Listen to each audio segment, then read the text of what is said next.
আসসালামু আলাইকুম। কথা দিয়েছিলাম আজ দুপুর ৩টা ২০-এ আমি আমার হুপ আর্টের ব্যাক সাইড ফিনিশিং এর ভিডিও নিয়ে আপনাদের সামনে হাজির হব। তো আমি আমার হুপ আর্টের ব্যাক সাইড ফিনিশিং গুলো কিভাবে করি আসুন শেয়ার করি। প্রথমেই তো আমি একটি কাপড়ে এমব্রয়ডারি করে নিয়েছি। তো এই ওয়ার্কটি করার পরে যে বাড়তি কাপড় আছে এই কাপড়টিকে আমি কেটে নিলাম। কেটে নেওয়ার পরে এখানে ফ্রেমে কিন্তু আমি ট্রান্সপারেন্ট যে পলি আছে এই পলিটিকে লাগিয়ে নিয়ে ফ্রেমটিকে আটকে এবার পলি এবং কাপড়টিকে টান টান করে নিচ্ছি। টান টান করে না নিলে এখানে একটু ভাঁজ থাকবে। তবে ফ্রেমের ক্ষেত্রে আমি একটি কথা বলি, যদি কেউ এই হুপ আর্ট নিয়ে বিজনেস করতে চান তাহলে কিন্তু তারা এই প্লাস্টিকের ফ্রেম ব্যবহার করবেন না, উন্নত মানের ভালো কাঠের ফ্রেম ব্যবহার করবেন। তাহলে আপনার প্রোডাক্টের কোয়ালিটিটা ভালো থাকবে।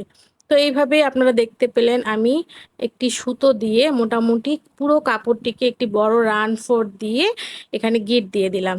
এর কারণে কাপড়টিকে কিন্তু আমার আরও টাইট হয়ে যাবে। তো এরপরে বাড়তি যে পলিটা আছে এই পলিটা কিন্তু আমি কেটে নিলাম এবং কেটে নেওয়ার পরে আমি B7000 যে আঠাটি আছে এই আঠা দিয়ে বাড়তি পলিটিকে ফ্রেমের সাথে আটকে নিলাম। খুব ভালোভাবে এখানে আটকে নেওয়ার পর কিছুক্ষণ অপেক্ষা করতে হবে।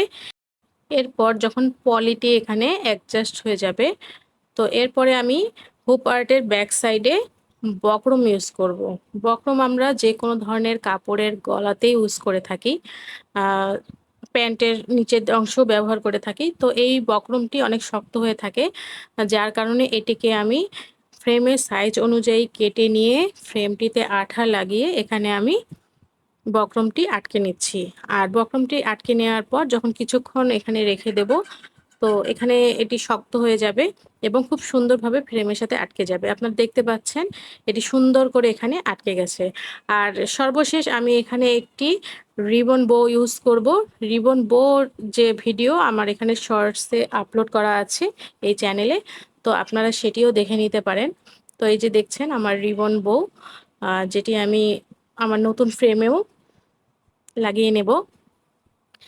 আপনারা আমার চ্যানেলটিকে ভালোভাবে ভিজিট করলে সেখানে রিবন বড় একটি শর্টস ভিডিও দেখতে পাবেন, চাইলে সেটিকে দেখে নেবেন। আমি এই ভিডিওর ডেসক্রিপশন বক্সে লিংক দিয়ে রাখবো। সবাই ভালো থাকবেন, সুস্থ থাকবেন। আল্লাহ হাফেজ।